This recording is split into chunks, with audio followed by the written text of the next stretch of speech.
Good afternoon, or what is a warm, bright and blustery day. It is Tuesday, the 18th of April. I've got a nice hot cup of tea and a box to continue going through. It's a fairly heavy box, and what I've pulled out of here so far is just a look, filling in the blanks. Pull out next. The Mega Dungeon Monster Manual, and then what is it next? That I have Into the Wild, a high-level resource for OSR games by Todd Leback. So it's the same author as Filling in the Blanks and Populated Hexes Monthly, which I've also done an unboxing of. So, the Populated Hexes is a series of hexes fully fleshed out for use in old school fantasy gaming and can be used individually as a source of encounter locations when needed during play, or as mini sandboxes for longer campaigns designed for use with old school essentials that can easily be adapted to any old OSR style game. So yes, it does carry the old school essentials logo, so yeah, it's fully conversant with that, which is a fantastic retro clone based upon basic Dungeons and Dragons, the BX version, but it also has OSR for all, highlighting the fact that this content, and actually a lot of other content for the old school Renaissance, is conversant with each other. So you can pick this up and combine it with your favorite retro clone, and nobody will be the wiser. So,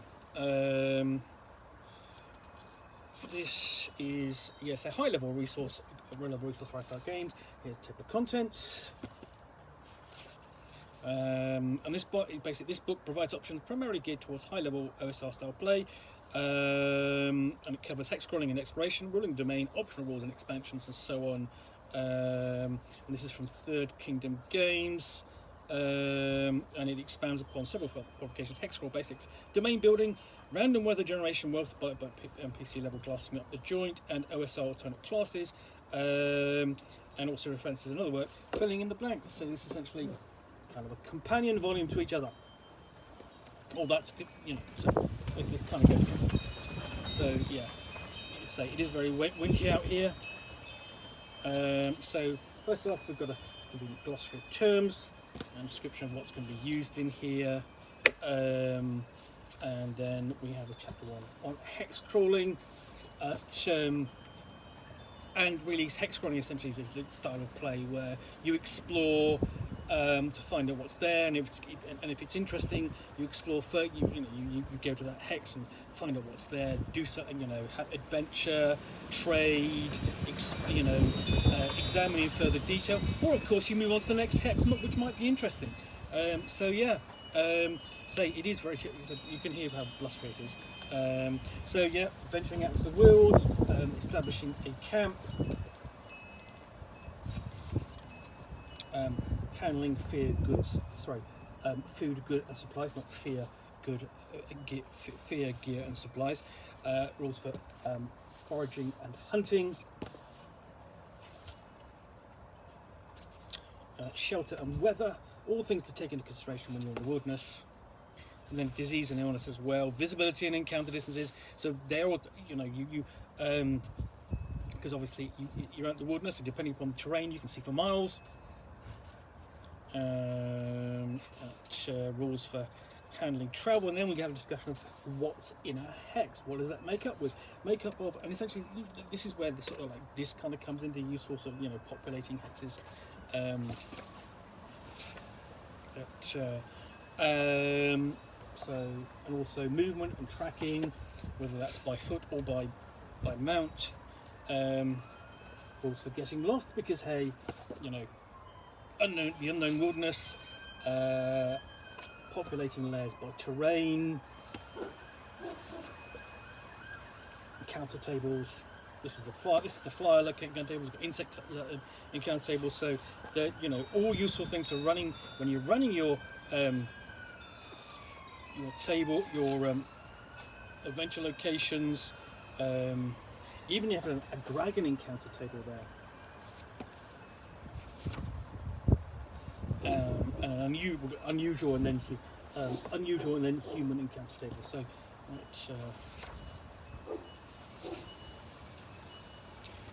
and then we've got, for example, a sample regional layer placement table. This is for the fetid swamp.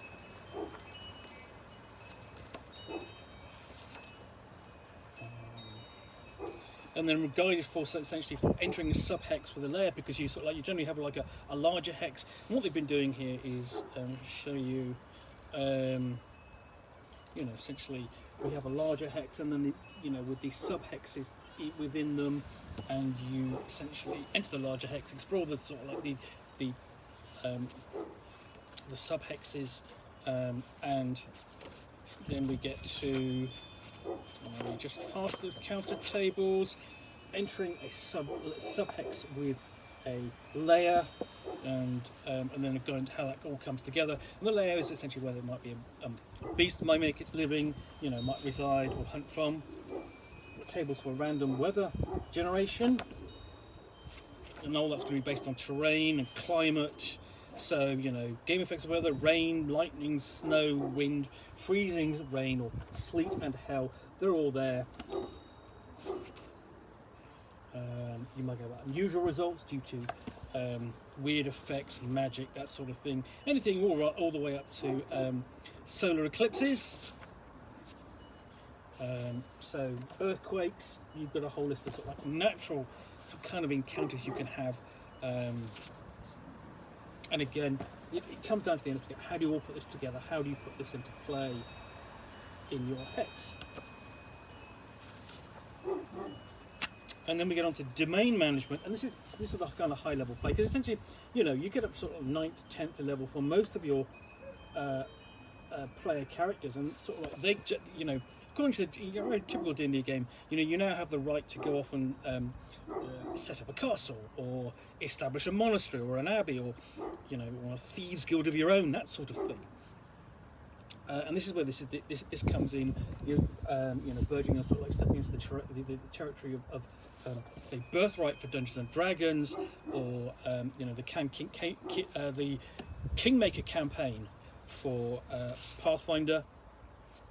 So here we have discussion of hiring your retainers to populate and help run your domain, including mercenaries and hirelings, because you want it to be protected, and to certain tasks to be done, and you may have to clear a hex, and then you come to govern it, you garrison it, establishing a stronghold. And here we get to a discussion about what gets into a stronghold, and you've got its own stronghold sheet here on the page. So stronghold components: barbican, battlement, buildings, and a list of sort of like what does your stronghold consist of? It's improvements, armaments, notes, garrison rule, and everything you need to note down. Founding the domain, civilizing the land, and bringing the benefits of civilization to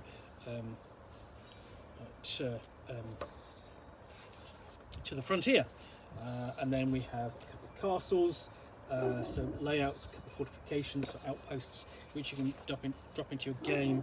You can use these as examples of your own player for your own player characters, or you can take them and drop them into a location, and they become sort of like the equivalent of the Keep on the Borderlands. It could be just as simple as sort of like a strategic outpost with a water wheel, some resources that you're protecting, so on. And this could do the same for a city. It's got its own city sheet. And again, we've got more of these sort of like domain bases where you can establish yourself on the frontier as the one in charge.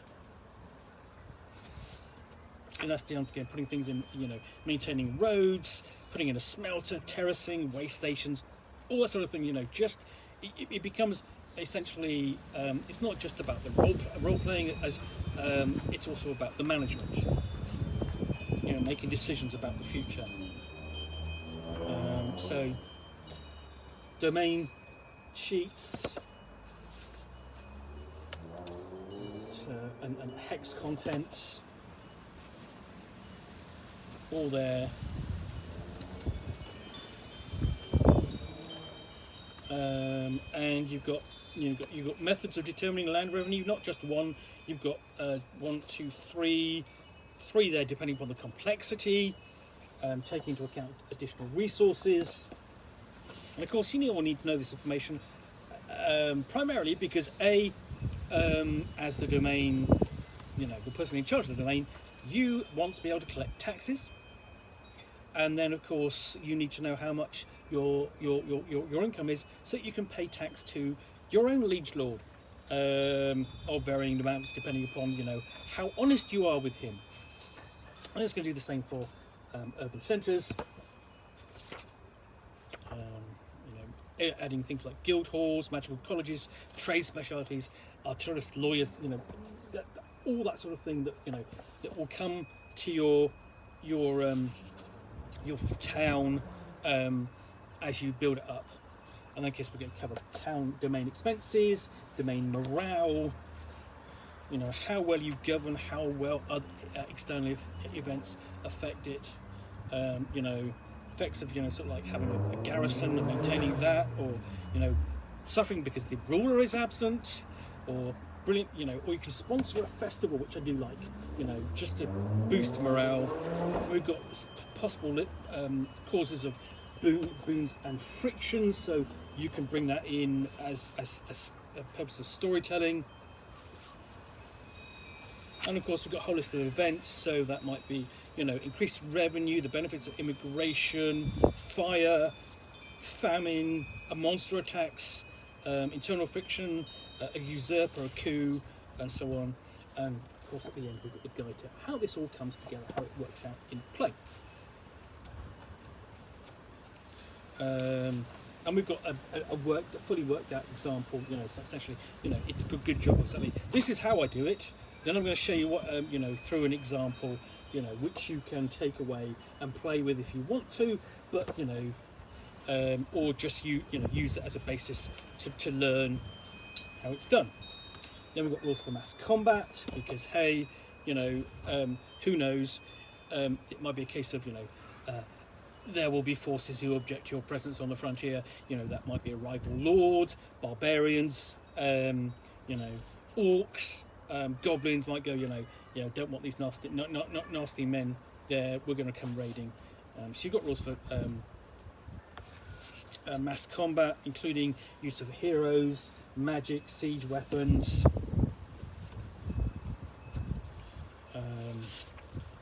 So on. So magic and mass combat, and then tokens for use in the mass combat. So you've got several pages of tokens here, in black and white and in colour, so they're quite nice. So you've got the PDF for this, you can sort of like grab those, print them out. And then we'll move on to mercantilism and wealth, because hey, comes back to, you want to know how much taxes you're going to raise. And how much you've got to spend for improvements, and also, to fill your own coffers and to look like a good, a responsible leader or not. So, advice and rules here for all of that. So essentially, this kind of plugs into sort of like the end, kind of towards the end level of a campaign. I've got the class and building and character options to plug into this as well. So once you get to a certain level and go beyond that, and I do like this. That's a nice illustration of such the paper dolls there. You've got the bear character, and then you're sort of sticking the armor over and equipping him, sort of like that's a nice touch. You wouldn't do it in play, but I mean, as an illustration, it points to sort of like the flexibility of the system. So yeah, you've got high-level rules here for player characters.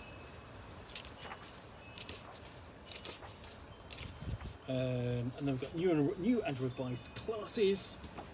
So let's see. So clerics and fighters and so on. So this is a bit more information than is given in the core rules for Old School Essentials. The Old School Essentials, every class is fitted onto basically fitted onto a 2-page spread. And this is a bit expanding it a bit, and it's covering all the classes. So, you know, base classes, we've done Cleric, Fighter, Magic User, and then Thief.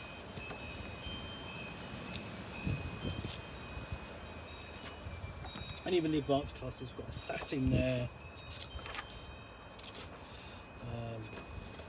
Bard, and so on. Instead of Barbarian, we've got Berserker, and Dervish. So these are stepping out, sort of like out of. These are now kind of stepping out of what you expect for kind of the standard classes. They are different. And then we have the classes as race, so half elf. We've got a Hexblade. An Iron Skin, so these are all different and essentially from the Boar folk, if you will.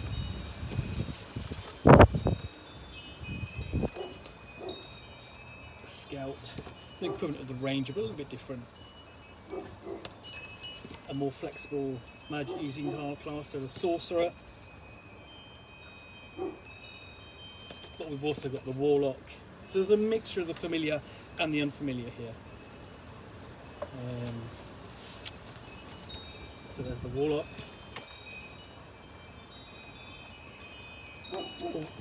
And the Witch. Complete with their own spell lists and so on. Yeah, and that is Into the Wild, the high level resources for OSR style games, apart from by Todd Leback, but it's from, let's find out again, doesn't clearly say, which is a little bit difficult to find out. So yeah, it's Third Kingdom Games. You should really say that on the front. And that's available from drivethrurpg.com. Anyway, hope you've enjoyed this unboxing in the Nook. If you have, then please do click on the like button down below. And of course, if you've got any comments or feedback, I do appreciate you taking the time to post those. If you want to see me out here again at alerted to yet another unboxing in the Nook, where you'll see me with a box containing a book or game, which I'll unbox and chat about to the best extent of my knowledge, all of course accompanied by a nice hot cup of tea, then please do click on the subscribe button down below. Thanks again for watching another unboxing in the Nook. Be back again soon with another one. Bye for now.